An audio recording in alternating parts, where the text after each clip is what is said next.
अच्छा, हमने last class में जो है हमने क्या कौन कौन से कॉन्सेप्ट पढ़ लिए थे, नेम से रेट पढ़ ली थी, कौन कौन सा नाम रखने के लिए आपको जो है अप्रूवल लेना पड़ेगा प्रायर, और कौन कौन सा नाम आप नहीं रख सकते। फिर हमने रेक्टिफिकेशन और चेंज का डिफरेंस देखा था। रेक्टिफिकेशन मतलब एरर हो गया कोई, अगर आप खुद कर रहे हैं तो लॉ कहता है खुद भी कर लें, अगर HACCP ने पकड़ लिया आपको तो वो डायरेक्ट करेगा और डायरेक्शन से 30 दिन के अंदर अंदर आपको करना है।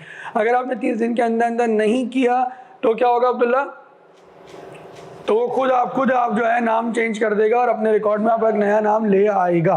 सही है। इसके बाद हमने पढ़ा था चेंज ऑफ नेम। चेंज मैंने कहा था कि चेंज का मतलब है वॉलंटरीली चेंज करना, कोई सर्कमस्टांस हुआ जिसकी वजह से आप चेंज कर रहे हैं। जैसे अब्दुल्ला ने एग्जांपल दी थी, principal line of business change हो रहा है तो आप चेंज कर रहे हैं, या आपका कोई भी ऐसा XYZ है, मिसाल के तौर पर होल्डिंग चेंज हो गई, तो आप नाम चेंज कर रहे हैं। सही है।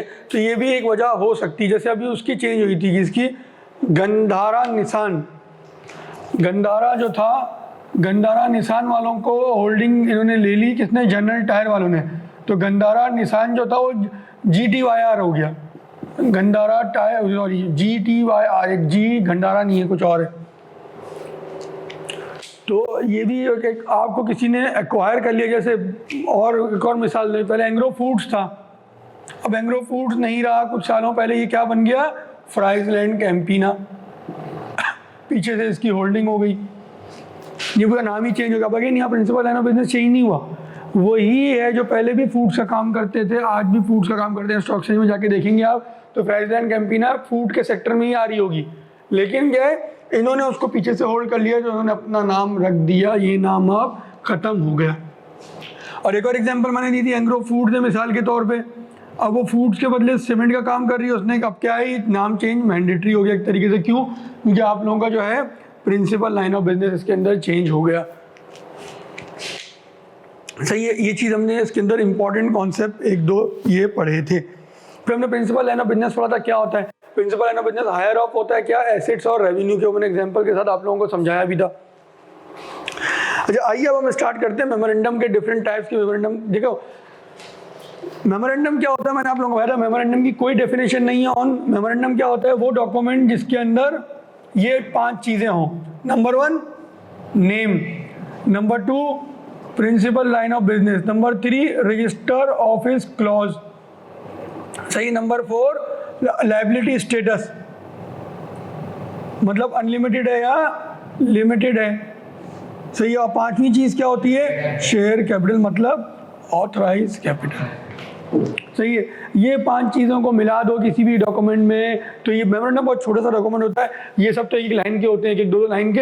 ये जो है बस इसके अंदर वो दुनिया जहाँ की चीज़ें डाल देते हैं ताकि अमेंडमेंट ना करनी पड़े, सही है। तो ये आपको 1-1.5 पेज का होता है, टोटली वो 2 पेजेस का डॉक्यूमेंट होता है, इतना बड़ा डॉक्यूमेंट ये नहीं होता, सही है।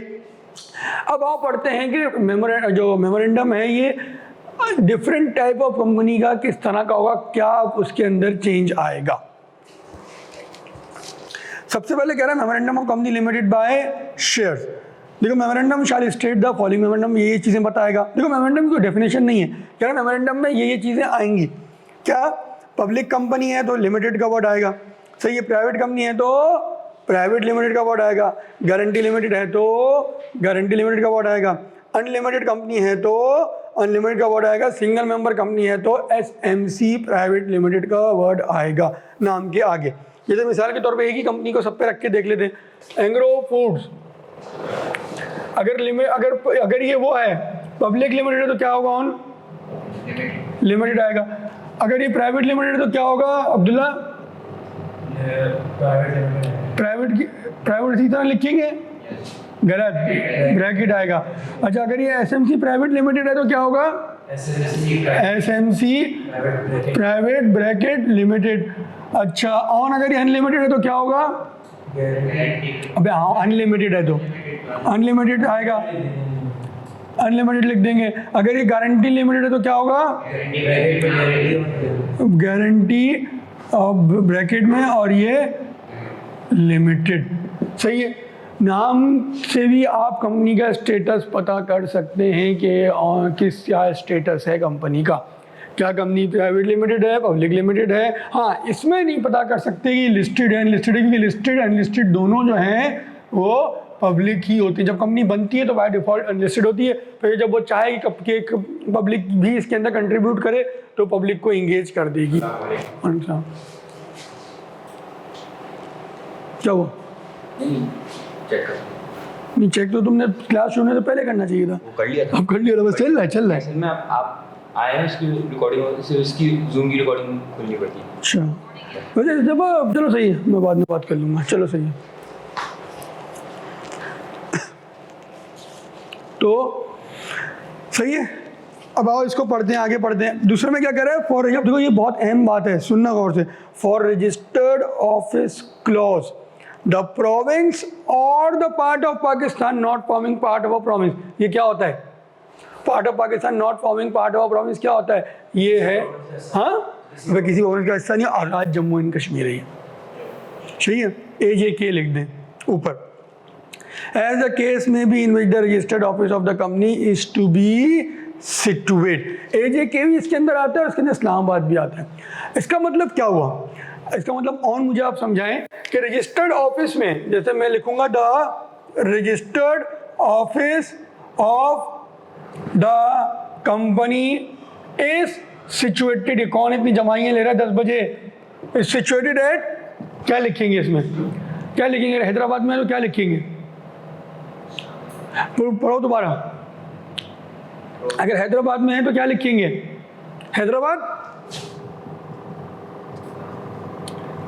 हाँ हैदराबाद लिखेंगे अब्दुल्ला?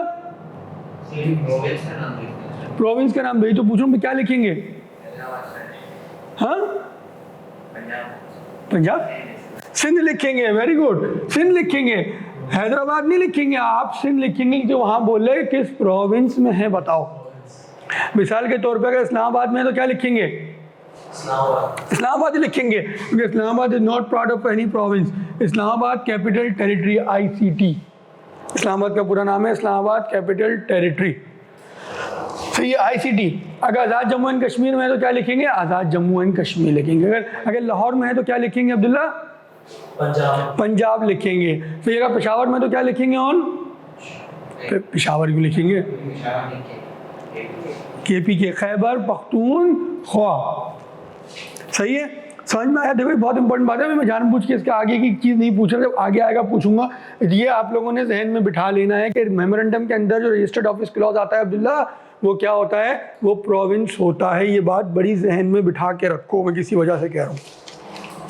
इसके बाद क्या कह रहा है? प्रिंसिपल है ना, बिजनेस बता दें क्या करना है आपने। इसमें दुनिया जहाँ की चीज़ें कंपनी लिख देती है, ये भी करूँगा, ये भी करूँगा, ये भी करूँगा, ये भी करूँगा, ये भी करूँगा, सब लिख देते हैं इसके अंदर। Company shall add an undertaking as may be specified by the commission in the memorandum. ये एक अंडरटेकिंग ऐड होती है इसके अंदर, जो कि वो साइन करते हैं कि हमने सारे रूल्स रेगुलेशन का कंपनी एक्ट से अबाइड किया है। That the liability of the members is limited. देखो आ गया ये limited. The amount of share capital within which the company proposes to be registered. Proposes to be registered क्यों कह रहा है? टू बी रजिस्टर्ड क्यों नहीं कह रहा? टाइपो एरर है ये ऑन। इसमें कह रहा है proposes to be registered. Proposes to be registered क्यों कह रहा है? टू बी रजिस्टर्ड कहना चाहिए, टाइपो एरर है ये। फिर कैसे, क्या मतलब कंपनी अभी बनी नहीं है? बन रही है। Very good, excellent. Proposes to be registered इस वजह से कह रहा है कि अभी कंपनी बनी थोड़ी, अभी तो बन रही है। सही है। And the division thereof into shares of fix amount, मतलब वो कह रहा है फेस वैल्यू बता दो और टोटल नंबर ऑफ शेयर्स बता दो। इन दोनों को मल्टीप्लाई करेंगे तो आपका क्या बन जाएगा? ऑथराइज कैपिटल बन जाएगा। Very good. No subscriber of the memorandum shall take less than 1 share. कम से कम एक शेयर तो आपके पास होने ही चाहिए। सही है। And each subscriber of the memorandum shall write opposite to his name the number of shares he agrees to take. Memorandum में ये 5 चीज़ें आने के बाद आखिरी पेज में आ रहा होता है कि सब्सक्राइबर का नाम आता है। सब्सक्राइबर कौन होते हैं? ये प्रोमोटर्स होते हैं कंपनी के, जो इनिशियली कंपनी बना रहे होते हैं। These are called subscriber. आप दोनों दोस्तों ने मिलकर कहा कि हम प्राइवेट लिमिटेड कंपनी बनाएंगे, आप दोनों क्या हैं? सब्सक्राइबर। मैं 1 साल बाद आया, मैंने कहा मुझे भी शेयर होल्डर के तौर पे ले लो, तुम लोग तो 50 तक ले जा सकते हो, तो मैं क्या कहलाऊंगा? मैं मेंबर कहलाऊंगा, शेयर होल्डर कहलाऊंगा, लेकिन सब्सक्राइबर नहीं कहलाऊंगा। सब्सक्राइबर वो होते हैं जो इनिशियली जिन्होंने कंपनी की फॉर्मेशन में हिस्सा लिया होता है। Those who are involve in the formation of a company. चाहे तो आप लोग अपने याद दहानी के लिए लिख भी सकते हैं। क्लियर है अब्दुल्ला? सब्सक्राइबर का नाम होगा, इसका CNIC नंबर होगा, इसका फादर नेम होगा। सही है। फिर इसके आगे इसका ऑक्यूपेशन होता है कि क्या करता है, इसके आगे उसका होगा number of shares held, number of shares held. सही है ऑन। ये सारी चीज़ें आप जो हैं इसकी फिल कर देते हैं। सही है, ये सारी चीज़ें आप इसकी फिल कर देंगे। मिसाल के तौर पे ऑन है यहाँ पे, और यहाँ पे दूसरा कौन है, अब्दुल्ला है। तो ये दोनों मिला के एक प्राइवेट लिमिटेड कंपनी बना रहे हैं। सब्सक्राइबर का नाम आ गया, सही है, CNIC नंबर आ गया इन लोगों का, सही है, फादर नेम आ गया अब्दुल्ला का और ऑन का, ऑक्यूपेशन आ गया कि भाई ये लोग क्या हैं, स्टूडेंट हैं, सही है। नंबर ऑफ शेयर्स आ गए, मिसाल के तौर पे इसके पास भी 10,000 शेयर्स हैं, इसके पास भी 10,000 शेयर्स हैं, सही है। इस तरह के एंड में एनेक्सर टाइप का आ जाता है जिसमें आप ये डिटेल्स दे देते हैं, सही है। अब कह रहा है मेमोरेंडम ऑफ अ कंपनी। अब पहले अनलिमिटेड कंपनी का पढ़ लेते हैं, सही। हमने 3 टाइप ऑफ कंपनी पढ़ी थी on the status of liability, limited by shares, limited by guarantee and unlimited. Limited by shares में हमने पढ़ लिया ऑन की क्या क्या चीज़ें आएंगी। अब पढ़ो अनलिमिटेड कंपनी। अनलिमिटेड कंपनी जरा आवाज़ से बोलें, ऑन पढ़ो। Unlimited memorandum of unlimited company. मुझे बताना फिर क्या फ़र्क है इसके अंदर। फ़र्क अब्दुल्ला बताएगा, रीड तुम करोगे ज़ोर से। The name of the company with the word unlimited as last word of its name. सही है, For registered office clause, the province or the part of Pakistan or forming a part of province, as the case may be, in which the registered office of the company is to be situated. सही है, Principal line of business. सही है, The company shall add an undertaking as may be specified by the commission in their memorandum सही है। that the liability of the members is unlimited. Abdullah बताओ इस पूरे में क्या चेंज था पिछले वाले से, ऊपर वाले से, मतलब जो शेयर क्या लिमिटेड बाय शेयर्स पढ़ा उसमें और इसमें क्या फ़र्क था मेमोरेंडम में, बताओ। ऑन तुम बताओ। लायबिलिटी अनलिमिटेड है बेटा, क्या हो गया, सो रहे हो तुम अभी भी। 8:30 की क्लास होती तो फिर भी समझ में आता है, 10 बजे की क्लास में भी सो रहे हो। ये पढ़ क्या रहे हो, अभी तो पढ़ाया है पूरा मैंने। तो क्या है, दोनों में क्या फ़र्क है, अनलिमिटेड का फ़र्क है। उसके वर्ड में अनलिमिटेड ऐड हो जाएगा और उसकी लायबिलिटी क्या होगी, ऑन अनलिमिटेड होगी। अब आओ गारंटी लिमिट पढ़ते हैं, मैंने उस वक्त लेकिन एक इसका रह गया है पीछे, छठा। If the company has a share capital the memorandum shall also state the amount of share capital with which the company proposes to be registered, भाई सेम पॉइंट है, and the number of shares taken by each subscriber. अब और section 28 पढ़ते हैं। अच्छा, memorandum shall state the following, guarantee limited का पढ़ रहे हैं हम। Name of the company with which the name of the company with the parenthesis and word, parenthesis bracket को कह रहा है। Guarantee limited as last word of its name, सही है ऑन। इसके बाद कह रहा है for registered office class close the province और the part of Pakistan not forming part of province as the case may be in which the registered office of the company is to be situate, same point. Principal line of business, same point. The company shall add an undertaking as may be specified by the commission in their memorandum, same point. The liability of the member is limited, ये limited है, क्यों, ये guarantee limited company है। अब और छठा point है इसका, ये मज़ेदार है। देखो गारंटी लिमिटेड मैंने एक चीज़ पढ़ाई थी, अमाउंट फिक्स हो जाता है मेमोरेंडम में। अब वो उसकी डिटेल बता रहे हैं यहाँ पे। वहाँ पे हमने सिर्फ एक वर्ड पढ़ा था, अब्दुल्ला तुम सो के नहीं आए हो, तुम जुम्मा को इस तरह आके नहीं बैठना मेरे सामने, कोई फ्रेश नहीं हो, तुम जमाई ले रहे हो, बोल रहा मैं फ्रेश हूँ। जब 1 घंटे की क्लास रखता हूँ मैं, उसमें भी तुम सो रहे हो। आज तो मेरे ख्याल से जो जुलूस वगैरह भी हैं, रास्ते रास्ते बंद है ना, कुछ 8 बजे तक बंद है।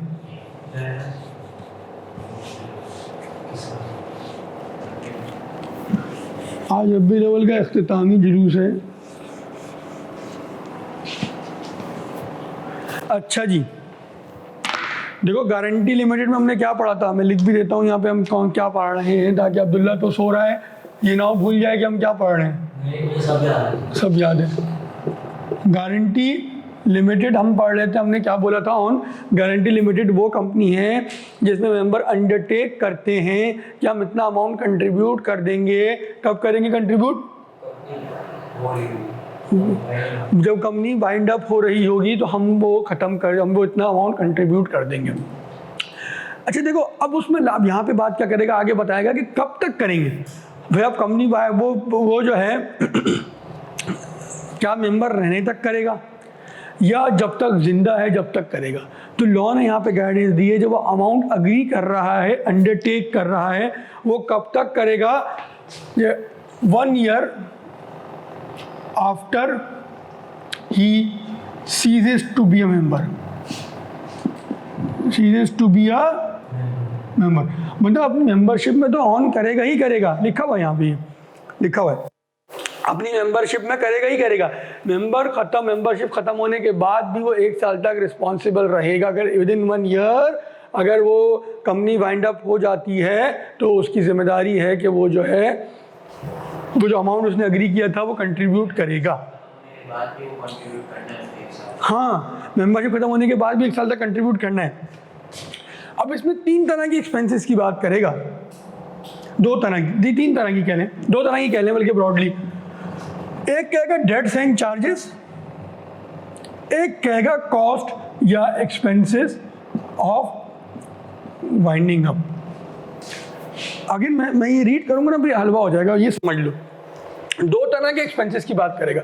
मिसाल के तौर पर वो मेंबर बना था 1 जून 2008 को और मेंबर ही है अभी भी ऑन, मुझे बताओ 20 जुलाई 2018 को वाइंडिंग अप हो रही है कंपनी की, वो मेंबर ही है, नहीं हटा, तो क्या वो कंट्रीब्यूट करेगा जो अमाउंट उसने लिखी थी? करेगा, बिल्कुल करेगा, 100% सही। अब उस मेंबरशिप उसकी ख़त्म हो गई, लिख लेता हूँ मैं, मेंबरशिप एंड्स ऑन कितना? जनवरी 2017 और वाइंडिंग अप हो रही है, कब हो रही है? दिसंबर 2017। अब्दुल्ला क्या ये कंट्रीब्यूट करेगा?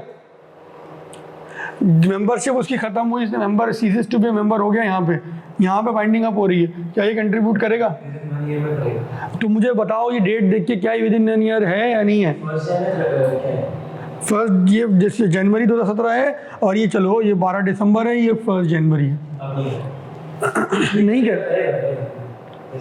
विद इन 1 year है तो ये करेगा, सही है। मिसाल के तौर पे अगर इसको मैं 17 को 18 कर दूं, क्या आप करेगा ऑन?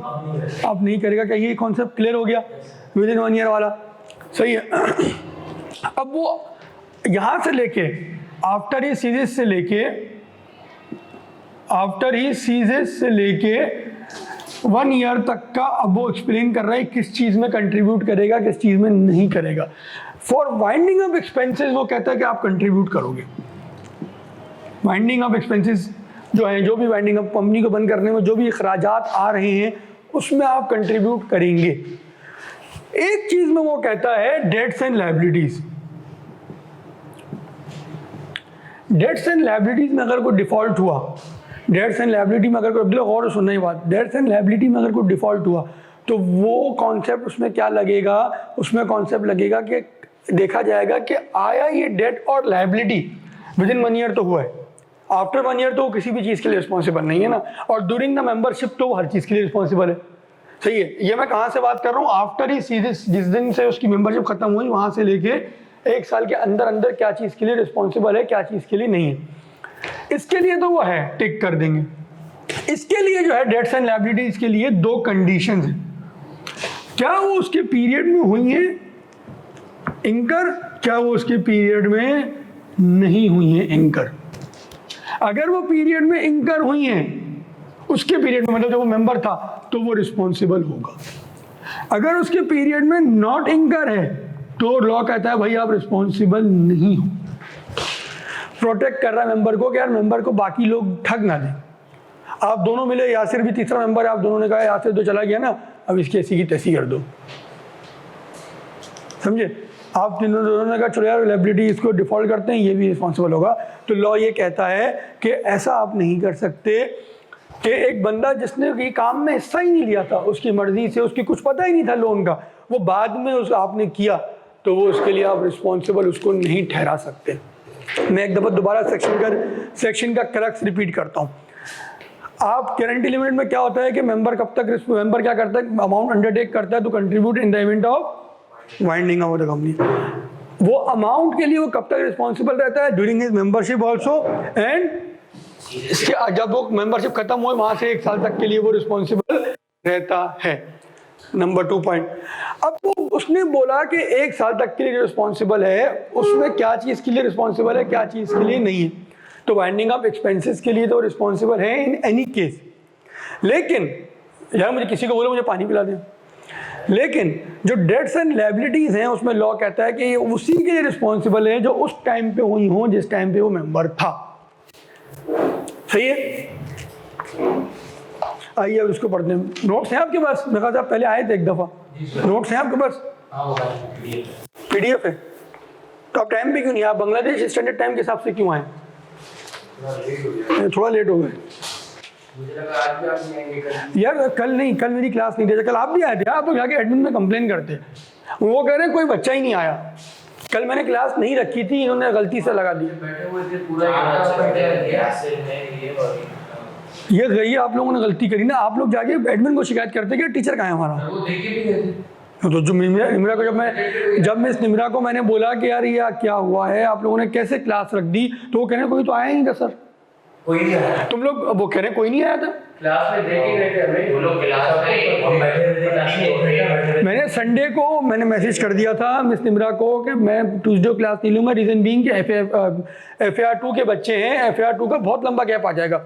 मैं अगर क्लास 10:30 बजे छोड़ता हूँ, FAR2 की क्लास 3:15 बजे, बच्चा 6 घंटे क्या करेगा इंस्टीट्यूट में? फिर वो मेरी क्लास में नहीं आएगा सुबह। अगर मैं भी स्टूडेंट होता मैं 6 घंटा वेट नहीं करता इंस्टीट्यूट में, मैं क्या करूँगा? इस कुर्सियों पर थोड़ी बैठूंगा 6 घंटे। चलो वो फिर अभी देख लेते हैं ना, अभी देख लेते हैं क्या बनता है। मैं बच्चे का जो है मुझे पता तो चले कौन क्या कर रहा है। तो तुमने मैसेज किया था और किसी ने मैसेज भी नहीं किया, तो मैंने इनको कहा था इतवार को कि आप बुध को क्लास में ही रख दें। उन्होंने मुझे बगैर बताए निमरा क्यों बुखार आ गया, निमरा पीर को नहीं आई। मंगल को उन्होंने सुबह मोबिन भाई ने क्लास लगा दी। मोबिन भाई नहीं बैठते हैं लंबे से थोड़ी सी दाढ़ी वाले, उन्होंने क्लास लगा दी। अरे मैं सुबह उठा, मुझे 10 बजे मोबिन भाई की कॉल आ रही। मैंने कहा पता नहीं क्यों आ रही है, मुझे भी याद नहीं। फिर मैं 11 बजे आके व्हाट्सएप अपना देख रहा, मैंने ऐसे ही चेक किया तो उसमें आ रहा कि भाई तो मेरी क्लास थी। मुझे कल की मैंने मना किया था, मैंने क्लास का इनको सख्ती से मना भी कर दिया, तो मेरे इल्म में भी नहीं था। अगर मुझे रात में ही बोलते ना पीर को क्या अभी क्लास लगा रहे हैं, मैं आ जाता। या अगर मैं देख लेता टाइम टेबल तो मैं मना कर देता या मैं आ जाता। मैं तो क्लास से 10 मिनट पहले रोना पहुंचा हुआ होता हूँ।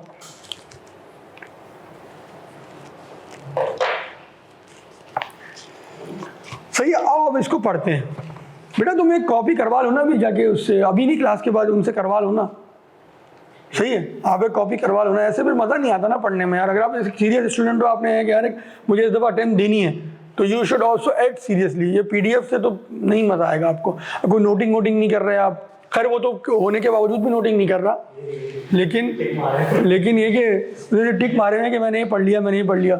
तुम सवाब की नियत से उसको दे दो नोट्स, क्योंकि तुम तो कुछ कर नहीं रहे इस नोट्स में। तुम सवाब की नियत से दो उसको। दिल में ये ख्याल करो कि तुमने सवाब की नियत से दे दो कि मैं तो कुछ कर नहीं रहा इस नोट में। या तुम लोग साथ बैठ जाओ, तो बगैर शोर करे साथ बैठ जाओ, बगैर शोर करे। अब्दुल्ला जिसके साथ बैठता है लाजमी चुल होती रहती है। अच्छा जी, अब इसको ऑन अब्दुल्ला पढ़ते हैं। ये बिल्कुल सिंपल लगेगा अब आपको section. Amount that each member undertakes to contribute, तो छठा पॉइंट है। Amount that each member undertakes to contribute to the assets of the company in the event of its being wind up while he is a member of the company. जब member है उस time पे तो उसको करना ही करना है, और आगे क्या करें, और with in 1 year afterwards. After मतलब जब वो मेंबरशिप उसकी खत्म हो जाए। क्या? फॉर किस चीज के लिए? नंबर 2 पॉइंट पहले मैं पढ़ता हूं, बल्कि नंबर 1 नहीं पढ़ लेते हैं, चलें। Payment of the debts and liabilities of the company contracted before he ceases to be a member. Law protect कर रहा है उसको, ऐसा ना हो बाकी मेंबर ठग दें उसको। बोले वही लायबिलिटी और डेट्स के लिए वो रिस्पॉन्सिबल होगा जो उसकी मेंबरशिप के दौरान हुए थे। अगर उसकी मेंबरशिप के बाद हुए हैं तो वो रिस्पॉन्सिबल नहीं होगा 1 साल तक के लिए। नंबर 2 में क्या कह रहा है? The cost charges and expenses, मतलब जो भी अखराजात हैं वाइंडिंग अप के, and for adjustment of rights of the contributories among themselves only for guarantee limited not having share capital. Right of contributory क्या होता है ये मैं समझाता हूँ। Right of contributory among themselves क्या होता है, आओ इस एग्जाम्पल से पढ़ो। आपका क्या नाम है बेटा? हसीब। सही है। एक है अब्दुल्ला एक है ऑन, एक है हसीब।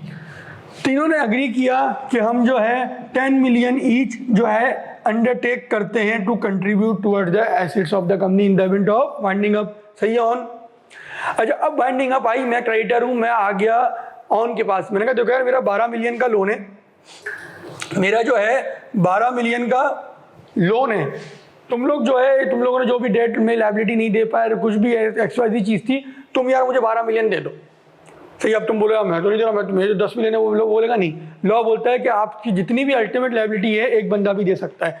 तो पास उसने कहा चलो यार, ऑन ने कहा चलो यार ये दो भी बाकी मेरे दोस्त ही हैं, पुराने लोग हैं, मैं पूरे 12 मिलियन दे देता हूँ। अब ऑन ने क्या किया, ऑन ने पूरा, मुझे तुम्हारी स्पेलिंग नाम की स्पेलिंग नहीं पता क्या है, AUN, चलो अच्छा मैंने गलत लिख दिया ऑन ये, अच्छा चलो कोई बात नहीं। ऑन ने कहा चलो सही है 12 मिलियन पूरे दे देता हूँ। ऑन ने 12 मिलियन पूरे जो है क्रेडिटर को दे दी। अल्टीमेट से होना क्या चाहिए था, 12 में से आपको कितने देने चाहिए थे, 10 क्यों देने चाहिए थे, सिर्फ 12 है ना, मतलब तीनों इक्वल ही ना। देखो यहाँ पे अगर देखो तो सबने इक्वल ही है ना, तो लायबिलिटी भी इक्वल है, आपको 4 देने थे, आपको 4 देने थे, आपको 4 देने थे। सही है, आपने पूरे 12 दे दिए। अब लॉ कहता है कि आपका राइट है कि आप इनसे 4 रिकवर करो। तीनों पार्टनर्स है ना? तीनों पार्टनर्स नहीं है, मेंबर्स है। पार्टनर का वर्ड गलत है क्योंकि ये बिजनेस लॉ की टर्म में आ जाता है, पार्टनरशिप एक्ट में। यहाँ हम कंपनी के रेफरेंस से जब भी बात करेंगे ऑल आर मेंबर्स, मतलब कंपनी में सारे मेंबर्स लायबल होंगे, सारे मेंबर्स लायबल होंगे, ऐसे ही। तो अब ये क्या है, 10-10-10 तीनों था, 1:1:1 का रेशो था सबका। तो अब ये ऑन क्या करेगा, ऑन बोलेगा भाई तुम 4 मिलियन दो, अब्दुल्ला को बोलेगा, सही है, और हसीब को बोलेगा 4 मिलियन दो। ये है एडजस्टमेंट ऑफ राइट ऑफ कंट्रीब्यूटरीज, कि आपको राइट देता है कि आप बाकी लोगों से लो। अगर यहाँ मिसाल के तौर पर कंपनी वाइंड अप हो रही थी, सिंपल रखते हैं एग्जांपल को, कंपनी वाइंड अप हो रही है, 30 मिलियन की लायबिलिटी थी, पूरे 30 के 30 मिलियन ऑन ने दे दिए, तो अब उनको बोलेगा भाई आप 10 दो, आप 10 दो, क्योंकि आप दोनों के पैसे मैंने इसमें कंट्रीब्यूट करके दिए हैं। सर तो उससे मतलब ये लायबल नहीं कि उनसे पहले पूछे अपने मेंबर से? नहीं, लायबल नहीं है ना, वो तो लायबिलिटी तो फिक्स है ना, इतने के लिए तो सब लायबल है, ये तो इनको देना ही देना है, ये लायबिलिटी तो इनको देनी ही देनी है, इससे तो ये बच नहीं सकते ना, आपको भी देनी है, इसको भी देनी है। नहीं तो जैसे आपने लास्ट क्लास में बताया था कि वो मीटिंग करेंगे और डिसाइड करेंगे चीजें। नहीं, अगर ये डेट पूरा 40 मिलियन का होता और 10-10 मिलियन से आगे जा रही होती तो नहीं, डिसाइड करेंगे, क्या बोला था मैंने, मुझे बताओ। आपने लास्ट क्लास में बताया था ना, कंपनी से रिलेटेड अगर कोई भी चीज होगी तो वो मीटिंग करेंगे, इन्फॉर्म करेंगे, उसको डिसाइड करके फिर ही कोई चीज होगी। नहीं, डिसाइड करेंगे, वो तो कोई भी बिजनेस करने के फैसले हैं। अगर कोई लायबिलिटी आ गई, आपको सामने वाले को देना पड़ गई, तो एक बंदे से भी वो रिकवर कर सकता है। जो आपका जो सामने वाला जो क्रेडिटर होगा वो आपका एक बंदे से भी रिकवर कर सकता है। वही पार्टनरशिप वाला कॉन्सेप्ट कि आप जो है सेवरली भी लायबिल हैं और जॉइंटली भी लायबिल हैं। ये सेवरली भी लायबिल है, इसने सेवरली ऑन से पूरा पैसा ले लिया। अब ऑन जो है अपने बाकी पार्टनर्स को, बाकी मेंबर्स को बोलेगा कि भाई आप इसमें मुझे कंट्रीब्यूट करें to the extent of the liability. अगर ऑन ने 36 दे दिए और इनको बोले 12 दो, तो आप लोग 12 नहीं देंगे, आप लोग अपनी लायबिलिटी तक ही देंगे और 6 मिलियन इसका बैड डेट हो गया। सही है, मैक्सिमम अमाउंट ऑफ लायबिलिटी इतनी ही है आप तीनों की। सही है। चैप्टर नंबर 2, अगर आपका चैप्टर नंबर 1 और 2 का कुछ शुरू का निकल गया है तो प्लीज़ इसकी रिकॉर्डिंग ले लें, क्योंकि बेस बहुत इंपॉर्टेंट है। बेस नहीं बनेगी ना, वो बिल्कुल आगे से सब कुछ ना ब्लैंक हो जाएंगे आप। बेस बहुत, क्योंकि आप आ रहे हैं, सुबह आ रहे हैं, उठ रहे हैं, नींद खराब करके अपनी आ रहे हैं और उसके कोई फ़ायदा भी ना हो आपको, तो वो फिर अच्छी बात नहीं है। तो आई वुड रिकमेंड कि आप रिकॉर्डिंग ज़रूर ले लें। ज़्यादा नहीं पढ़ाया मैंने, बहुत थोड़ा सा पढ़ाया। चैप्टर नंबर 1 की 2 क्लासें, सवा घंटे का, अब 4-5 घंटे की क्लासें मेरी हुई हैं। अगर हफ्ते से पहले वो ले लेना तो बहुत अच्छा हो जाएगा। और जो भी उसमें सवाल हो आप मुझसे पूछें, आप मुझे बोलते हैं मेरे सवाल आते हैं, आप सर आधे घंटे पहले आ जाए, आधे घंटे पहले आके आपको समझा दूंगा। लेकिन आपकी सीरियसनेस इसके लिए बहुत इंपॉर्टेंट होगी, आप ही के लिए फ़ायदा है। ये कुछ पेंडिंग है ना, वो ले लो। और जो भी चीज़ क्लिक नहीं कर रही, जैसे जो आपका सवाल था, जैसे इस तरह के कोई भी क्वेश्चन हैं जो आपको कंफ्यूज कर रहे हैं, यार ये ऐसा क्यों हो रहा है, मैं तो जो मेरे ध्यान में तो ये बैठा हुआ है, तो बिना झिझक पूछ लें। चीज़ें यहाँ सही करने ना तो बेहतर, एग्जाम में लिखेंगे सही करेंगे तो फिर वो क्या होगा, पेपर में फेल करके दोबारा बुलाएगा। जो चीज़ें यहाँ सही हो जाए वो ज़्यादा बेहतर है। क्लियर है। अब ऑन सही है, गारंटी लिमिटेड वो कंपनी होती है जहाँ पे मेंबर्स अग्री करते हैं एक अमाउंट को कि हम ये देंगे जब कंपनी वाइंड अप होगी। सही है। फिर उसके अंदर लॉ ने बताया वो कब तक देंगे। एक तो जब तक वो मेंबर हैं, और मेंबरशिप खत्म होने के बाद भी 1 साल तक रिस्पॉन्सिबल होंगे। रिस्पॉन्सिबल किस चीज़ के लिए होंगे, 2 चीज़ों में उसने तोड़ा। एक तो कहा वाइंडिंग अप के अखराजात, जो कंपनी बंद हो रही है अखराजात होते हैं ना, मिसाल के तौर पर अगर ये आज KNS की बंद हो रही है, यहाँ से कहीं और जा रही है, सही है, तो अखराजात होंगे ना, आप लेबर बुलाएंगे, सब उठवाएगा, सही है, पूरा तोड़ेंगे, ये सारी चीज़ें निकालेंगे, सही है, तो ये क्या है वाइंडिंग अप के इसी तरह के अखराजात होते हैं। ऑन पेपर उस चीज़ को बंद करेंगे, तो ये अखराजात के लिए तो मेंबरशिप के दौरान भी रिस्पॉन्सिबल है, खत्म होने के बाद 1 साल तक रिस्पॉन्सिबल है। 1 साल के बाद टाइम बार हो जाएगा, टाइम बार हो जाएगा, उस मेंबर की टाइम बार हो जाएगा। उसके बाद मतलब वो रिकवर नहीं, इसके बाद उससे रिकवरेबल नहीं, खत्म हो गया ना वो, किसी भी कंडीशन में नहीं होगा। बाकी जो मेंबर्स हैं वो देंगे ना फिर, कंपनी के बाकी मेंबर्स तो हैं। अगर वाइंड अप हो रही है तो फिर सभी खत्म हो रहे हैं, पूरी कंपनी खत्म हो रही है। सर वाइंड अप हो रही है और हमें पता है कि ये देना है, लेकिन 1 साल तक अगला बंदा नहीं मानता, तो नहीं, वाइंडिंग अप, हाँ ये चीज़ है, बिल्कुल सही वैलिड सवाल है। अगर 1 साल गुजर गया, मिसाल के तौर पे चलो ये सवाल के एक एग्जांपल बना लेते हैं, सही है, वाइंडिंग अप की डेट है 1 जनवरी 2019, सही है, आप तीनों मेंबर थे, A B और C, A plus B plus C, ये सब कौन है, मेंबर थे। इन्होंने अच्छी एग्जांपल दी है, वो इसको हम लोग कंक्लूड करते हैं। वाइंडिंग अप 1 जनवरी को ही, अब वाइंडिंग अप चल रही है, लंबा लंबा लंबा लंबा चल रही है। एक मेंबर जो ऑन किसी ऑन कब हुआ, सीरीज टू बी मेंबर, मिसाल के तौर पे जून 2018 को सीरीज टू बी मेंबर हो गया, सही है। अब ऑन कब तक रिस्पॉन्सिबल है, मिसाल के तौर पे 30 जून था, तो ऑन कब तक रिस्पॉन्सिबल है, 30 जून 2019 तक रिस्पॉन्सिबल है। अब 30 जून 2019 से जितना खर्चा होगा वो तो ये देगा, लेकिन उसके बाद कुछ हो रहा है तो वो ये नहीं देगा, समझ रहे हो। लेकिन आप दोनों तो हो ना, A और B, मिसाल के तौर पर आप दोनों A B हो, आप लोग तो हो ना, आप लोग दोगे बाकी। हाँ, अगर ऑन भी मेंबर होता, ऑन नहीं गया होता, ये दोनों चीजें नहीं होती, ऑन नहीं गया होता, तो फिर ऑन जो है, ऑन भी इतना ही कंट्रीब्यूट करता। एक जब वाइंडिंग अप डिसीजन हो गया, फिर मेंबर नहीं बोल सकता कि अब मैं जा रहा हूँ, फिर तो सभी जा रहे हैं ना, उसको बोले लॉ बोलता है फिर बैठे रहो। ये तो अब कंपनी चलती हुई कंपनी में से बंदा जाता है, तो ये डूबती हुई कश्ती में तो कोई भी नहीं जाता ना, तो सभी डूबते हैं ना फिर। अब कुछ क्लियर हुआ, चलिए जी आगे बढ़ते हैं। Very good. अगेन देखो, लॉ में बात वक्त बहुत बड़ी बड़ी चीज़ें होती हैं, उसमें समझने को कुछ भी नहीं होता, हम यूँ गुजर जाते हैं। बाद वक्त 2 लाइनें होती हैं, उसमें बहुत टाइम लग जाता है। हम पिछले 15 मिनट से एक चीज़ पढ़ रहे हैं, क्यों ये चीज़ समझने वाली थी। बाद आपको लगेगा यार पूरा पेज ऐसे पढ़ा दिया और लपेटा नहीं होता, उसमें कोई होता नहीं है। हमें जो है ना सही जगह टाइम अपना लगाना है। फजूल के सेक्शन में मैं टाइम लगाऊँ, समझाऊँ, उसको बोर्ड पर कुछ पूरा उतार दूँ दिखाने के लिए, वो बेकार है। जहाँ टाइम चाहिए होगा वहाँ मैं लगाऊंगा, भरपूर टाइम लगाऊंगा, लेकिन जहाँ मुझे पता है कि इससे कोई चीज़ नहीं आएगी, या ये एग्जामिनेबल नहीं है, या इसमें कुछ समझने का है ही नहीं, तो मैं क्यों टाइम ज़ाया करूँ अपना भी आपका भी। तो ये कह रहे हैं the company has a share capital, the memorandum. अच्छा देखो, गारंटी लिमिटेड में भी having share capital, not having share capital होती है, सही है। लेकिन अगेन गारंटी लिमिटेड का सिर्फ एक गात सेक्शन ही है अब आपके कोर्स में, तो आप लोग गारंटी लिमिटेड में बस स्टिक टू द डेफिनेशन, सही है। जो डेफिनेशन हमने पढ़ी कि एक अमाउंट होता है वो अंडरटेक कर देता है, और वो अमाउंट कब तक रिस्पॉन्सिबल होता है, बस वहाँ तक आप रहें। इससे आज तक कोई पिछले 10 सालों में सवाल नहीं आया। बहुत से वो तो डेफिनेशन पूछ रहे हो, गारंटी लिमिटेड प्रैक्टिकली एग्जिस्ट भी नहीं करती। Stock exchange used to be a guarantee limited, लेकिन अब वो भी गारंटी लिमिटेड नहीं है। इसके अलावा आई डोंट थिंक सो, मुझे नहीं याद क्योंकि कोई ऐसी कंपनी जो बड़ी हो, इस पैमाने पर काम कर रही हो और गारंटी लिमिटेड हो, कोई भी नहीं होती। तो वो जब भी इसमें लॉ में भी बातें कम है इसके अंदर, और आपके कोर्स में सिर्फ एक डेफिनेशन की हद तक है, तो हम इतना इन डेप्थ इसमें नहीं जाएंगे। जो चीज़ समझाने वाली थी वो मैंने समझा दी। ये आखिरी सेक्शन पढ़ लेते हैं। The company the share capital, the memorandum shall also state the amount of share capital with which the company proposes to be registered in the division thereof into share of fixed amount and the number of shares taken by each member. Having share capital होगा तो वही वाली बात जो same है ना, ये on कोई नई चीज़ तो नहीं पढ़ी, पीछे भी पढ़ लेते ना। मेमोरेंडम तीन तरह की 3 टाइप्स ऑफ कंपनी होती हैं। एक on the basis of liability, limited by shares, limited by guarantee, unlimited. सब में जो है ये चीज़ें कॉमन है। नेम हर किसी के मेमोरेंडम में आएगा, प्रिंसिपल लाइन ऑफ बिजनेस हर किसी के मेमोरेंडम में आएगा, रजिस्टर्ड ऑफिस क्लॉज हर किसी के मेमोरेंडम में आएगा, सही है। यहाँ जो है फ़र्क होगा, क्या फ़र्क होगा? अगर लायबिलिटी लिमिटेड है तो लिमिटेड लिखेंगे, लायबिलिटी अनलिमिटेड है तो अनलिमिटेड लिखेंगे, अगर गारंटी लिमिटेड है तो गारंटी लिमिटेड लिखेंगे, सही है। ऐसी और यहाँ क्या है, ऑथराइज कैपिटल आ जाएगा, सब में सेम है। अगर not having guarantee limited, not having share capital है तो उसमें क्या होगा, नंबर ऑफ मेंबर्स आ जाएंगे, मतलब इसके अंदर शेयर कैपिटल नहीं है। सही है, क्लियर है? ये तीनों एक दफ़ा पढ़ लो। Memorandum of company limited by share, limited by guarantee and unlimited, ये तीनों पढ़ लो, सीरियसली पढ़ लो, काम आएगा। अब्दुल्ला तुम सुधर जाओ, इससे पहले तुम ICAP सुधार दे, मैं तो नहीं सुधार सकता।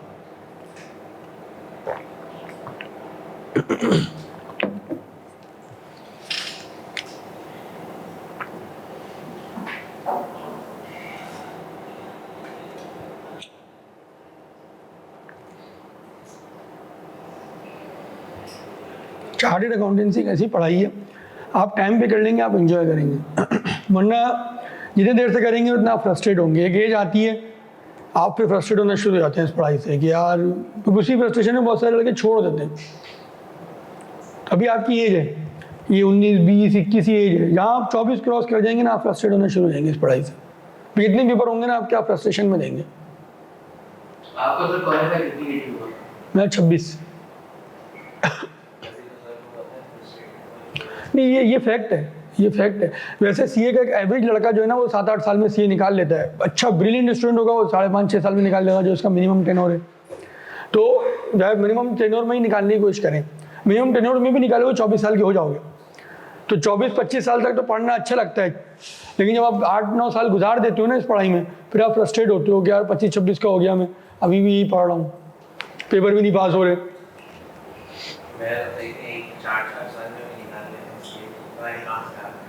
वो एक्सेप्शंस होती हैं, फर्गूसन में हैं ऐसे लड़के, आर्टिकल को 1 साल बाकी क्वालिफाई होकर बैठे हैं।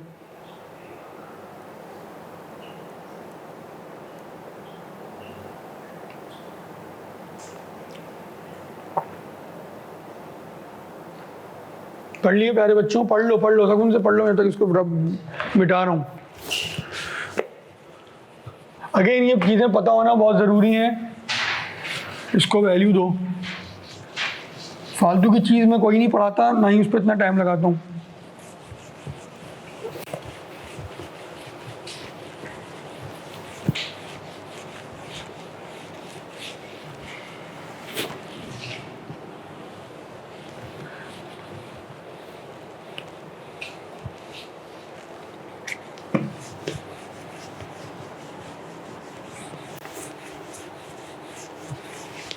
कल यासिर आया था?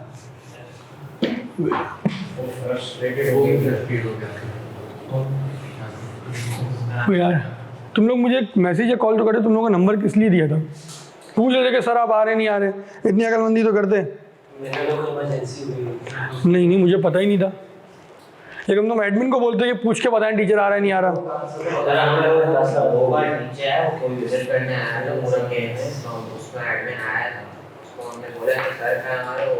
वो विजिट करा रहे थे, दीवार दिखा रहे थे, ये दीवार में हो गई, ये हमने निकाल दिया, ये हमने लगा दिया, ये कैमरा लगाया, ये नहीं बता रहे टीचर है ही नहीं, बच्चे बैठे ये बता। तुम लोग जाके धरना देते ना वहाँ पे, वो तो मुझे कह रहे हैं कि कोई था ही नहीं, आप क्यों परेशान हो रहे हैं इतना?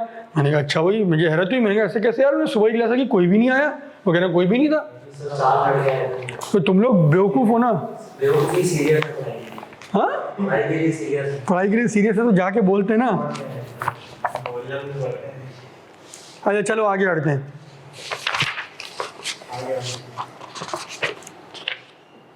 अच्छा, borrowing powers to be part of memorandum में कह रहा है कि देखो मेमोरेंडम और आर्टिकल में ये लिखना जरूरी नहीं है कि company has a power to borrow loan give advances. कह रहे ये बाय लॉ ये डीम टू बी, ये तस्वुर किया जाएगा ये कंपनी के पास ये पावर है।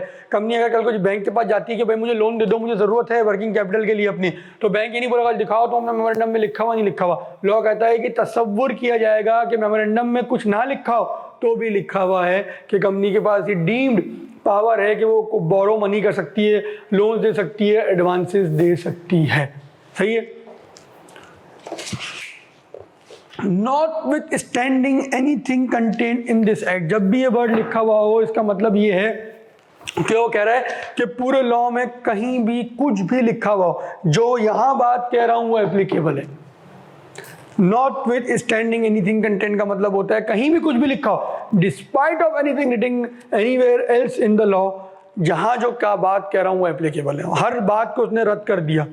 सही है। under the notwithstanding anything contained in this act or the memorandum and article, memorandum and article में भी कुछ भी लिखा हो, the memorandum and article of a company shall be deemed to include the power to enter into any arrangement for obtaining loans, advances, finances or credit, and to issue other securities not based on interest for raising resources from a scheduled bank and financial institution or general public.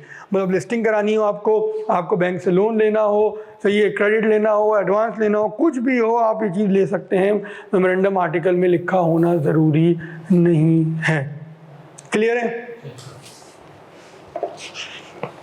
Again ये एक बिल्कुल फालतू section है, section 31. आज के बाद इसको ज़िंदगी में कभी नहीं पढ़ना, बस आज हम रीड करके छोड़ देंगे क्योंकि कोर्स का हिस्सा है.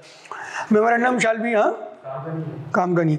Memorandum shall be printed divided into paragraph. Print होना चाहिए डिवाइडेड इनटू पैराग्राफ, मतलब पैराग्राफ फॉर्म में. ऐसा ना हो यहाँ से शुरू किया और यहाँ तक पूरा लिख दिया विदाउट एनी लाइन का जो चेंज होता है, ये सब करना आपने ज़रूरी है. नंबर कंसेक्यूटिवली, सही है. ऐसा ना हो 1 के बाद 3 डाल दिया फिर 5 डाल दिया, आप बोलो मुझे ये नंबर पसंद है, लकी नंबर है मेरे, को कहेगा नहीं लकी नंबर से कुछ नहीं होता, आपने कंसेक्यूटिवली नंबर देने. Sign by every subscriber to the memorandum and dated, date भी जली होनी चाहिए. Subscriber shall add his present name in full. सही है, जो मैंने टेबल नहीं बनाया था तो नाम डालेगा अपना, हिज ऑक्यूपेशन अब्बू का नाम, और in the case of married women, शादीशुदा औरत है या बेवा है, her husband or deceased husband name. सही है. और क्या है, हिज नेशनलिटी डालेगा, यूजुअल रेजिडेंशियल एड्रेस, ज़्यादातर कहाँ पाया जाता है, and such other particulars as may be prescribe, जो और कुछ SCB कहता है तो वो भी डालेगा. In the presence of a witness who shall attach the signature and shall likewise add his particular. अगर आप तीनों कंपनी बना रहे हैं तो इसमें एक विटनेस भी चाहिए होगा. आप मुझे बोलते हैं विटनेस कर दो, तो मैं अपना विटनेस करके अपना नाम वगैरह लिख दूंगा. सही है. कंपनी बनाने में विटनेस क्या जरूरत है? मतलब एक होता है, ये लॉ का कानून में ये चीज़ें होती हैं. कोई भी चीज़ें विटनेस, आपका अगर आप कनेक्शन लेने जाएँ SSGC का तो वो एप्लीकेशन भरेंगे तो उसमें क्या कहा, वो विटनेस करो. आप बैंक से लोन लेने जाएँ तो बोलेगा विटनेस करा दो. ये आप लीज पे गाड़ी निकलवाने चाहें तो आपका और बैंक का अग्रीमेंट हो रहा है, लेकिन एक बंदे को गवाह के तौर पे ले लेता है. ये कभी भी आपको जो है फॉर्मल डीलिंग जब करते हैं, इस तरह लीगल टर्म्स में कोई डीलिंग करते हैं तो ये सिंपल अगर एग्रीमेंट या कॉन्ट्रैक्ट वगैरह होता है डॉक्यूमेंट्स पे तो बस बात खत्म हो गई. होता है. आपको रेंट एग्रीमेंट कभी देखें उस पर भी विटनेस होता है. ये जब इंशाल्लाह आप लोग फॉर्म्स में आएंगे, ये चीज़ें बहुत ज़्यादा देखेंगे, जब कागज़ देखेंगे, वाउचिंग करेंगे, ये होता है. ये बिजनेस नॉर्म है. कल को अदालत में चैलेंज करना इस चीज़ को आसान होता है. क्या वो सही है? क्लियर है? अब आ रहा है ये बड़ा important section, alteration of memorandum. ये सेक्शन 30-31 एक दफ़ा पढ़ लो, फिर हम ऑल्ट्रेशन से स्टार्ट करते हैं. सेक्शन 32 हमारी पूरी कोशिश होगी कि आज की तारीख में ख़त्म करें. बहुत इंपॉर्टेंट सेक्शन है, तुम जमाइयाँ वमाइयाँ कोई नहीं लेना. सेक्शन 32 हमारा लास्ट सेक्शन होगा ऑफ द डे. जल्दी से पढ़ो ताकि फिर हम लोग सेक्शन 32 स्टार्ट करें.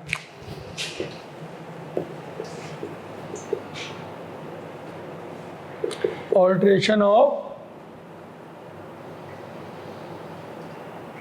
मेमोरेंडम.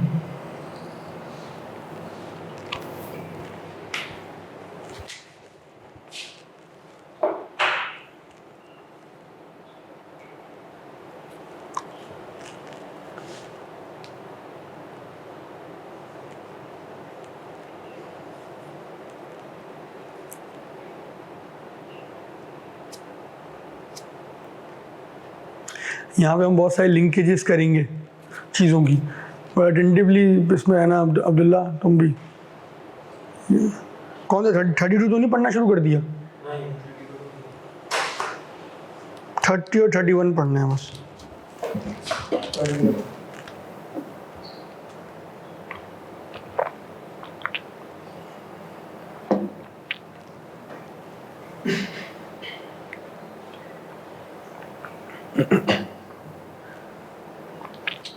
क्लियर है?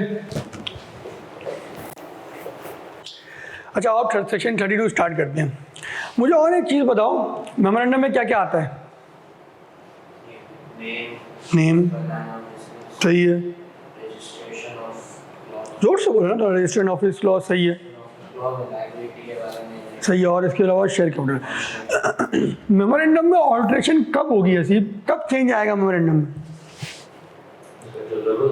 ज़रूरत क्या, मतलब कब चेंज आएगा, कब चेंज आएगा, कब चेंज आना चाहिए, किन किन चीज़ों में चेंज आना चाहिए। चलो और आसान कर दिया। बेसिक अगर चीजें चेंज करते हैं जैसे लाइन ऑफ बिजनेस है, नाम है, सब कुछ चेंज करते हैं। वेरी गुड, बिल्कुल सही कहा। देखो ऑल्ट्रेशन जो है, जो देखो मेमोरेंडम बहुत ही एक कंसाइज, एक स्पेसिफाइड डॉक्यूमेंट है जिसमें ये 5 चीज़ें आ गई मेमोरेंडम में। तो जब ये 5 चीज़ें में से कोई भी चेंज होगा तो क्या होगा, मेमोरेंडम की ऑल्ट्रेशन हो जाएगी, मेमोरेंडम की ऑल्ट्रेशन हो जाएगी। अब आओ मैं आप लोगों को एक चीज़ समझाता हूँ। ये अब ये बाद में कॉपी भी कर लेना क्लास के बाद, लेकिन अगेन ये चीज़ बहुत गौर से सुनना। तो नेम आ गया, प्रिंसिपल, लाइन ऑफ बिजनेस आ गया, तीसरा क्या है, रजिस्टर्ड ऑफिस क्लॉज आ गया, क्या हो गया, रजिस्टर्ड ऑफिस क्लॉज आ गया। चौथा क्या है, लायबिलिटी का स्टेटस आ गया। ये चार्ट बनाने से तुम लोग आसान हो जाएगा, वरना तुम सब कंफ्यूज होते रहोगे। फिर क्या है, शेयर कैपिटल या ऑथराइज कैपिटल में चेंज आ गया। मैंने एक रूल ऑफ थंब बताया था, ऑन क्या था वो, क्योंकि तुम शायद हफ्ते को नहीं थे, तुम थे हफ्ते को मौजूद। रूल ऑफ थंब बताया था, जब भी मेमोरेंडम के अंदर चेंज होगा तो क्या होगा, स्पेशल रेजोल्यूशन पास होगा। ये रूल ऑफ थंब है। कोई भी चेंज हो इसके अंदर, किसी भी तरह का कोई भी चेंज हो, जब भी स्पेशल रेजोल्यूशन, जब भी मेमोरेंडम में कोई भी चेंज आएगा, special resolution will be pass. Special resolution क्या होता था ऑन, अबे ज्यादा लेंगे स्पेशल तरीके से क्या, तुमने भी तो लिए क्लास शुरू की, बताओ स्पेशल रेजोल्यूशन क्या होता है। किसी चीज को मतलब नहीं ना, 3/4 मेजॉरिटी ऑर्डिनरी रेजोल्यूशन होता है, मोर सिंपल मेजॉरिटी। 3/4 मेजॉरिटी जब मेंबर्स किसी चीज़ पे वोट करें तो वो क्या होता है, अगेन देखो बहुत बेसिक सी बात है, लेकिन अगेन ये चीज़ें आप लोगों के जहन में होनी चाहिए। अभी इतना टाइम नहीं गुजरा कि आप लोग भूल जाएं, एक हफ्ते में भूल गए। तो यहाँ क्या है, नंबर 1 स्टेप अगर आप देखें, स्पेशल, अच्छा खामोश हो जाओ, ये थोड़ा तरीके से समझो और नहीं कंफ्यूज हो गए। स्पेशल रेजोल्यूशन, यहाँ भी स्पेशल रेजोल्यूशन, यहाँ भी स्पेशल रेजोल्यूशन, नंबर 1। नंबर 2 ये कि ये जो लायबिलिटी स्टेटस वाला है, ये आप लोगों के कोर्स में ये सेक्शन कवर्ड नहीं है। इसकी जो आगे की बात है कि इसमें चेंजेस किस तरह होंगे, ये सेक्शन 86, 87 है, ये 83, 86 ऐसी कुछ है। जब आप उसको चेंज करते हैं लायबिलिटी के स्टेटस को, नहीं 83 नहीं, कुछ और है, मुझे याद नहीं आ रहा, वो आप लोग सीए फाइनल में पढ़ेंगे। नॉट कवर्ड इन कैफ, सही है, ये सेक्शन कवर्ड नहीं है कैफ में। ये सेक्शन जो है नेक्स्ट चैप्टर में हम पढ़ेंगे। इससे एक मुश्किल तरीन सवाल भी आया था लास्ट से लास्ट अटेम्प्ट में। सही, हमेशा स्ट्रेट सवाल आता था, पिछले अटेम्प्ट में उसने इसमें बचा दी बच्चों की। जी सर, स्पेशल रेजोल्यूशन जो वो करते हैं, मतलब प्रेजेंट करते हैं, वो मेंबर्स, हाँ मेंबर अप्रूव करते हैं उसको, स्पेशल रेजोल्यूशन को पास करते हैं, अप्रूव नहीं पास करते हैं। आइडिया कौन देता है कि आइडिया डायरेक्टर्स देते हैं। तो ऐसा हो सकता है कि सर एट अ टाइम मतलब 2 चीजें प्रपोज की, हाँ हाँ, 5 चीज़ें भी हो सकती हैं। ऐसे नहीं समझे ना आप, देखिए नाम है फॉर्स को नेम चेंज करना है, हाँ तो एक डायरेक्टर है, वो एक नाम बता रहा है, दूसरा डायरेक्टर दूसरा, हाँ हाँ, बिल्कुल हो सकता है, बिल्कुल हो सकता है। और उस कंडीशन में सर दोनों की वजह नहीं होगा ना मेरे पास, स्पेशल रेजोल्यूशन ही पास नहीं होगा, दोनों पास नहीं होंगे। 75% अग्री होना जरूरी है। सही है, क्लियर हुआ, कोई कंफ्यूजन है तो पूछ लें। सही है, ये क्या है, हमारा नॉट कवर्ड इन सिलेबस है, और ये हमारा क्या है नेक्स्ट चैप्टर में देखेंगे। मैं पूरा इस तरह का एक चार्ट बना के इसको समझाता हूँ। इसको पहले बच्चे वेटेज नहीं देते थे, इस बार मुश्किल सवाल आया तो फिर बच्चों को अंदाजा हुआ कि यार वो काश वो हम चार्ट पढ़ के चले जाते। सही है, 2 अटेम्प्ट पहले से ठीक ठाक मुश्किल तरीन सवाल आया था, ये हम इंशाल्लाह नेक्स्ट चैप्टर में इसको देख के कवर करेंगे। अब बची ये 3 चीज़ें, ये 3 चीज़ें बची। क्या बचा, नेम बचा, प्रिंसिपल एंड बिजनेस बचा, रजिस्टर ऑफिस क्लॉज बचा। ये हमने पिछले क्लास में तफसीली पढ़ लिया था। सेक्शन नंबर देख के बताओ मुझे, चेंज ऑफ नेम में क्या था, रेक्टिफिकेशन और चेंज, दोनों में मैंने कहा था स्पेशल रेजोल्यूशन होगा। जो रेक्टिफिकेशन और चेंज में फ़र्क सिर्फ ये था कि एक में आप गलती को सही कर रहे हैं, एक में आप सर्कमस्टांसेस की वजह से चेंज कर रहे हैं। दोनों में नाम चेंज हो रहा है, दोनों में स्पेशल रेजोल्यूशन पास होगा। नहीं, रेक्टिफिकेशन और चेंज का सेक्शन बताओ। 11 एंड 12 हमने सेक्शन 11, 12 पढ़ा था। सेक्शन 11 एंड ये चार्ट बना लूंगा ना मैं, बिल्कुल हलवा हो जाएगा, ये पता चल जाएगा कि कौन सी चीज़ कहाँ से आ रही है। कौन 11, 12 में हमने पढ़ा था 11 12 में हमने क्या पढ़ा था, स्टेप्स क्या थे? सबसे पहले स्पेशल रेजोल्यूशन में ऊपर लिख दिया। इसके बाद क्या पढ़ा था हमने कहा था कि अप्रूवल भी लेना होगा, कमीशन से अप्रूवल लेना होगा। और अप्रूवल कहाँ नहीं लेना होगा, कहाँ नहीं लेना होगा अप्रूवल, कहाँ नॉट रिक्वायर्ड होगा? जहाँ पे अबे एडिशन और डिलीशन क्या, कंपनी कन्वर्ट हो रही है, प्राइवेट से पब्लिक हो रही है, तो नाम में सिर्फ ये चेंज कर रहा है कि पहले एंग्रो फूड्स प्राइवेट लिमिटेड थी, अब प्राइवेट से पब्लिक हो गई, तो क्या हो जाएगा नाम एंग्रो फूड लिमिटेड हो जाएगा। Very good. तो इसमें वो कह रहे हैं कि इन चीजें जब ये हो रही है, वाइस वर्सा इस तरह की चीजें हो रही हैं, तो आपको अप्रूवल नहीं लेना, सिर्फ स्पेशल रेजोल्यूशन से काम चल जाएगा। सही है। तो हमने क्या पढ़ा था, अप्रूवल नॉट रिक्वायर्ड, इसमें कन्वर्जन ऑफ कंपनी में। और क्या पढ़ा था उसके अंदर, देख के बताओ ताकि तुम लोग वो भी हो, चीजें क्लिक भी हो, चार्ट खुद बनेगा। इसके अलावा चेंज में पढ़ो, चेंज में क्या पढ़ा था हमने, और रेक्टिफिकेशन में वो नहीं बता रहा ये चीजें, चेंज में बता रहा है, लेकिन अप्लाई दोनों। हाँ डायरेक्ट कर देनी ना, वो एक अलग चीज है ना। और क्या करना था, चेंज में ही ना। इसके अलावा क्या था, रजिस्ट्रार को कुछ बताना था जाके, रजिस्ट्रार को सर वो सर्टिफिकेट का change of certificate, incorporation of change of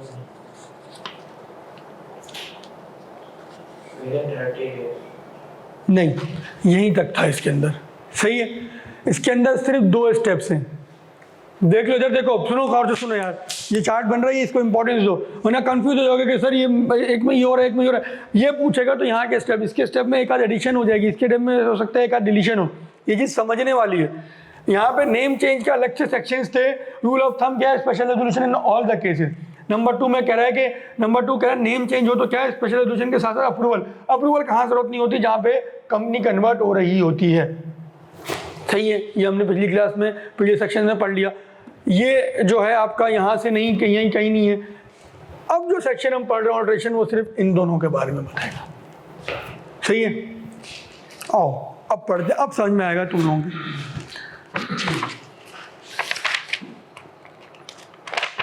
alteration, a company में alter the provision of its memorandum by passing a special resolution. में ऑल्टर क्यों कह रहा है अब्दुल्ला, शाल क्यों नहीं कह रहा? में ऑल्टर क्यों कह रहा है, शाल क्यों नहीं कह रहा? कहाँ है, क्या मतलब? Section 32 page 21। और तुम बताओ मैं क्यों कह रहा है? अगर चेंज हो रहा होगा तो एग्जैक्टली, जरूरत होगी तो करेंगे। कंपनी शाल नहीं लिख सकते आप यहाँ पे। अगेन वर्ड्स के मतलब समझो, लॉ को पढ़ना सीखो। कंपनी में alter the provision of its memorandum by passing a special resolution. 2 क्या कह रहा है, change the place of its registered office. Number 1 B देखो क्या कह रहा है, change the principal line of business. C में कह रहा है अडॉप्ट एनी बिजनेस एक्टिविटी और एनी चेंज देयरिन मुझे सब्जेक्ट टू लाइसेंस, जहाँ पे लाइसेंस वगैरह लेना होगा। हम सब ये पढ़ रहे हैं, मैं से अपनी बात को प्रूव कर रहा हूँ। क्या इन दोनों के बारे में ही बात कर रहा है? इसके बारे में बात की उसने, इसके बारे में बात की नहीं, इसके बारे में की। सही है। रूल ऑफ थंब बता दिया कि स्पेशल रेजोल्यूशन होगा सब में। अब आओ देखते हैं, तो अब इसको दोबारा ए को पढ़ते हैं। Change the place of its registered office from one province to another province और Islamabad capital territory and vice versa, और वन प्रोविंस और Islamabad capital territory to a part of Pakistan not forming part of a province, मतलब Azad Jammu and Kashmir and vice versa. क्या मतलब वो on, मुझे एक example मैं देता हूँ। मिसाल के तौर पे हम जा रहे हैं कराची से हैदराबाद, हमारा प्रिंसिप, हमारा हेड ऑफिस चेंज हो रहा है, रजिस्टर्ड ऑफिस चेंज हो कराची से हैदराबाद। क्या इसमें स्पेशल रेजोल्यूशन पास होगा? क्यों? प्रोविंस ही चेंज नहीं हुआ। मैंने पढ़ाते वही कहा था उस वक्त कि ये चीज़ को गौर से सुनो रजिस्टर ऑफिस क्लॉज में, कि यहाँ पे सिर्फ प्रोविंस आता है, यहाँ पे सिटी नहीं आती। विद इन सिटी चेंज हो रहा हो, विद इन प्रोविंस चेंज हो रहा हो, आपने इसमें स्पेशल रेजोल्यूशन पास नहीं करना। जस्ट रजिस्टर्ड को इन्फॉर्म करना है कि हम चेंज कर रहे हैं और चेंज कर लेंगे आप registered office. Very good on. अगर मिसाल के तौर पे हम कराची से जा रहे हैं ICT इस्लामाबाद, अब करेंगे। सही है। इस्लामाबाद से कराची, अभी तुमने लोग समझ गया, अब मुझे इसमें मज़ीद एग्जांपल देने की ज़रूरत नहीं है। नंबर 2 में कह रहा है change its principal line of business. सही है, अपने लाइन ऑफ बिजनेस चेंज करते, पहले आपका सीमेंट था, अब आपका फूड्स हो गया, पहले फूड था अब सीमेंट हो गया, एक्साइज कुछ भी था आपका चेंज हो गया, तो आपका नाम चेंज करना पड़ जाएगा इसके अंदर। नाम भी चेंज करना पड़ सकता है, लेकिन यहाँ पे प्रिंसिपल है ना बिजनेस के एंगल से बात कर रहा है। अडॉप्ट एनी बिजनेस एक्टिविटी, कह रहे हैं कोई ऐसी बिजनेस एक्टिविटी अडॉप्ट कर लो जिसमें लाइसेंसिंग की रिक्वायरमेंट हो। एग्जाम्पल दो, एग्जाम्पल दो। ऑन कहाँ आप भी दे सकते हैं, आपने भी शुरू क्लास नहीं है। अब्दुल्ला तुम बता दो कहाँ लाइसेंसिंग की रिक्वायरमेंट होती है? हाँ अगर फूड की है या कैसी कोई भी है तो नहीं। यहाँ पे किसकी बात कर रहे हैं? यहाँ पे किसकी बात कर रहे हैं? फूड पे सीमेंट जा रहा है तो लाइसेंस की क्या जरूरत है? सीमेंट बनाने के लिए। अरे अब हम पढ़ के आए थे पीछे सेक्शन 42, सर वो वाला नॉट फॉर प्रॉफिट, लाइसेंस चाहिए होता है उसका। तो इस तरह ही करके कोई ऐसा बिजनेस कर रहे हैं कोई लाइसेंस चाहिए होगा तो आपको जो है SCCP तो आपको जो है उसमें चेंज करना पड़ेगा। लाइसेंस तो सर हर चीज के लिए चाहिए होता नहीं ज़रूरी नहीं है, किसने कहा ऐसे लाइसेंस चाहिए होता है?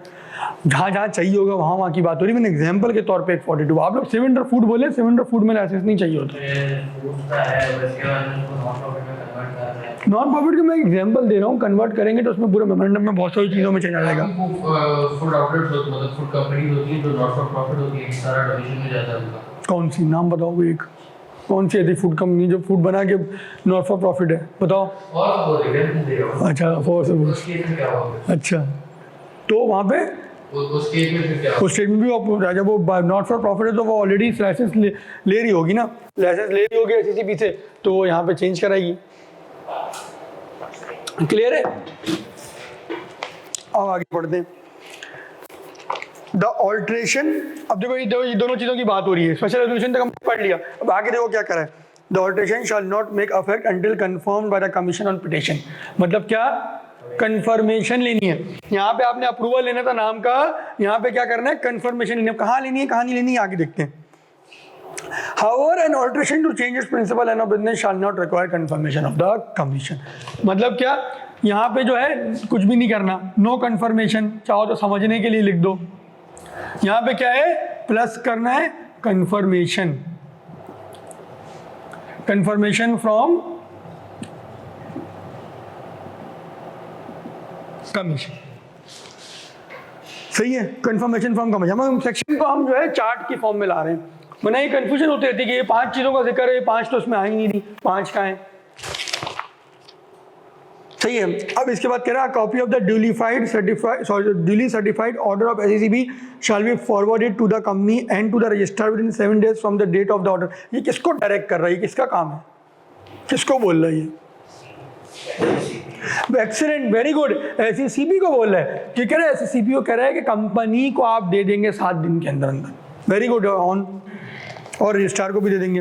अब कंपनी क्या करेगी? इसको रख के क्या समोसे खाएगी, पकोड़े खाएगी? नहीं। Certified copy of the order confirming the alteration जो ऊपर से आपको मिली है SCCP की तरफ से, and a printed copy of altered memorandum, altered memorandum. सही है। जो चेंज के बाद जो है post change are required to be filed with the registrar within 30 days from the date of the order. सही है। द पीरियड ऑफ 30 days में भी एक्सटेंडेड, अगेन ये बेकार सी बात है, 30 days। इसका मतलब यहाँ पे क्या होगा, यहाँ पे क्या होगा, यहाँ पे सिर्फ ऑल्टर्ड मेमोरेंडम देंगे to registrar within 30 days। और यहाँ पे क्या होगा, यहाँ पे क्या होगा? Confirmation plus altered memorandum to registrar within 30 days। सही है। अच्छा ये वाले पॉइंट्स यहाँ पे भी आ जाएंगे, ऑल्टर्ड मेमोरेंडम वाला। ये ऑल्टर्ड मेमोरेंडम तो यहाँ भी ऑल्टर हो रहा है ना, altered memorandum to registrar within 30 days। यहाँ तो अभी आपसे कुछ पूछेगा ही नहीं वो, सही, क्योंकि आपका कोर्स में नहीं है। ये हम उसमें देख लेंगे नेक्स्ट चैप्टर में। क्लियर हुआ हसीब? क्लियर हुआ? Registrar shall register it. Registrar को बोल रहे अब तुम शराफत से रजिस्टर करो। क्या रजिस्टर करो अब्दुल्ला? Altered memorandum. पार्टिसिपेट करो, जितना जहन खोलोगे उतना लॉ समझ में आएगा। समझ आ रहा है। and issue a certificate which shall be conclusive evidence of compliance with the above provision कि वो जो है सर्टिफिकेट इशू कर देगा कि हाँ आपकी ऑल्ट्रेशन को मैं एक्सेप्ट करता हूँ, ये एज पर लॉ है। फिर क्या कह रहा है, alteration involve the transfer of registered office from jurisdiction of one company registration office to another, physical record of the company shall be transfer to the other registrar. यहाँ पे ये कह रहा है देखो आप कराची के रजिस्ट्रार हो ऑन, और अब्दुल्ला जो है लाहौर का रजिस्ट्रार है, आपका रजिस्टर ऑफिस चेंज हुआ कराची से लाहौर, तो कह रहा है जो आपके पास सारा कंपनी का रिकॉर्ड है, जो भी कागज़ पड़े हुए हैं, फाइनेंशियल्स पड़े हुए हैं, जो भी चीज़ें पड़ी हुई हैं सारी आप जो है इनको भेज देंगे। अब सारी चीज़ें इनके पास चली जाएंगी, सही है। Shall be transfer to the other registrar in whose jurisdiction the registered office of the company has been shifted, सही है। आखिरी बात क्या कह रहा है, for alteration its object clause. Object clause basically देखो ऑब्जेक्ट क्लॉज में से ही एक प्रिंसिपल लाइन ऑफ बिजनेस होता है। ऑब्जेक्ट क्लॉज क्या होते हैं कि आप क्या क्या करेंगे, उसमें से फिर आप क्राइटेरिया लगाते हैं कि हायर ऑफ एसेट और रेवेन्यू कौन सा होगा। मिसाल के तौर पर आपने लिखा, आपने बोला भाई हम जो है क्या क्या करेंगे, हम दुनिया का हर काम ऐसे ही होता है, मेमोरेंडम में सब कुछ लिख देते हैं सुई से लेकर जहाज़ तक। ये आपने लिखा हम सीमेंट भी करेंगे, आपने लिखा हम इलेक्ट्रिसिटी में भी जाएंगे, तो ये आपने लिखा हम फूड में भी जाएंगे, सही है, आपने लिखा हम पावर में भी जाएंगे, और ये 150 तरह के इसमें आपने चीज़ें लिख दी। ये क्या है आपके सारे, ये आपके हैं ऑब्जेक्ट क्लॉज, कि आप क्या क्या करेंगे, कंपनी क्या क्या कर सकती है, सही है। अब इसमें से आप देखेंगे कि आपका जो है इरादा असल में क्या है और असल में आप करेंगे क्या। असल में आपको लग रहा है सीमेंट या इलेक्ट्रिसिटी में कुछ करेंगे, फिर आप देखेंगे हायर ऑफ एसेट्स और रेवेन्यू किसका है, सीमेंट का ज़्यादा है उसका ज़्यादा है, जो कैलकुलेशन मैंने लास्ट क्लास में दिखाई थी उनमें से फिर आप डिसाइड करके, मिसाल के तौर पर आप कर रहे हैं इलेक्ट्रिसिटी आ रहा है प्रिंसिपल लाइन ऑफ बिजनेस, तो इसमें से फिर आप प्रिंसिपल लाइन ऑफ बिजनेस आपका इलेक्ट्रिसिटी हो जाएगा, सही है। 50 तरह के काम आपने कहा मैं करूँगा, और 50 में से एक जो है आपका प्रिंसिपल लाइन ऑफ बिजनेस बन जाएगा। क्या हुआ, बस 5 मिनट और है, क्यों क्या हुआ, 11:15 तक लगी हुई ना, नहीं मिस्टर मैंने कहा था 11:15 तक है, तो मैं कर रहा हूँ, ख़त्म कर रहा हूँ, उन्होंने कहा था 11:15, मैं तो 10:30 ख़त्म कर रहा था। अच्छा नहीं कोई म्यूजिक क्लास तो नहीं है ना, कितने बजे, 11:15। हाँ तो ये बताओ ना, जब भी तो कह रहा हूँ, तो तुम्हें क्लास लगानी है ना, इसका मतलब मैं एंड कर रहा हूँ, 1 मिनट में एंड कर रहा हूँ, सही है। For alteration of the company shall pass a special shall only file amended memorandum for alteration of its object clause, मतलब क्या प्रिंसिपल लाइन ऑफ बिजनेस में देखो वो खुद कह रहा है, जो मैं यहाँ पे मैंने लिख चुका ऑलरेडी, क्या कह रहा है, the for alteration of its object clause मतलब principal line of business, company shall pass a special resolution and shall only file the amended memorandum with the registrar within 30 days। मैं ऑलरेडी लिख चुका हूँ, confirmation की इसकी जरूरत नहीं है, इसको क्विकली 1 मिनट के अंदर रीड करो, इसकी तस्वीर खींचो और घर भागो। ओके सवाल है तो पूछो, जल्दी से रीड करो, जल्दी से पहले रीड करो, इंपॉर्टेंट सेक्शन है, असीब आंखें मत मसलो, आंखें घर जाके मसल लेना, ये बाकी बहुत इंपॉर्टेंट सेक्शन है, इसको वैल्यू दें। ये मैंने आप लोगों के लिए चार्ट बनाया है सिर्फ क्लैरिटी के लिए, वरना कंफ्यूज होते रहते।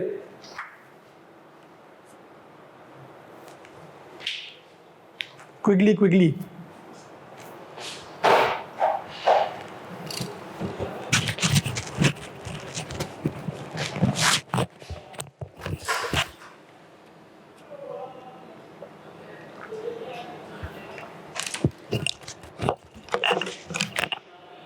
पढ़ लिया, कोई सवाल? ऑब्जेक्ट क्लॉज में से ही प्रिंसिपल, हाँ ऑब्जेक्ट में से ही ऑब्जेक्ट क्लॉज में वो दुनिया जहाँ की चीज़ें लिखते हैं, ये भी करेंगे, ये भी करेंगे, ये भी करेंगे, ये भी करेंगे, तो उसमें एक प्रिंसिपल का बिजनेस होता है जो क्राइटेरिया मीट हो रहा होता है। कोई सवाल? असीम जी, ये लिखा है copy of duty certified SCCB shall be for SCCB copy of duty certified order of SCCB, हाँ order of duty within 7 days from date of order समझ नहीं आएगी कहाँ पे लिखा है सर, ये इंफॉर्मेशन है सर्टिफाइड, हाँ कॉपी ऑफ ये उसको कह रहा है, इसको एससीसीबी वो कह रहा है कि आप उसको 7 दिन के अंदर कंपनी में आगे जो है 3 दिन के अंदर उसको रजिस्टर कर देंगे, along with order copy of जब एससीसीबी within 7 days कंपनी को देगी ऑर्डर देगा, order certified copy of order देगा, और फिर कंपनी इस दिन का आगे हाँ अलॉन्ग विद ऑर्डर देगा। कोई सवाल? नो सर, बाकी बात है यस सर, ये जस्टिफिकेशन कहीं तो मतलब कंफ्यूज हो गई आप लोगों के लिए बने, टाइम नहीं है, उन्होंने कहता है कॉपी कर लो, इसकी तस्वीर खींच लो, मैं थोड़ा मिटा दूँ।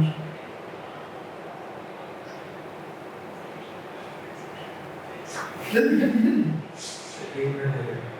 एक मिनट लगेगा, 10 सेकंड काम है, 10 सेकंड में हो गया। सेल्फी थोड़ी देर तो मुझे हो गया, मुंह साइड करके नहीं मतलब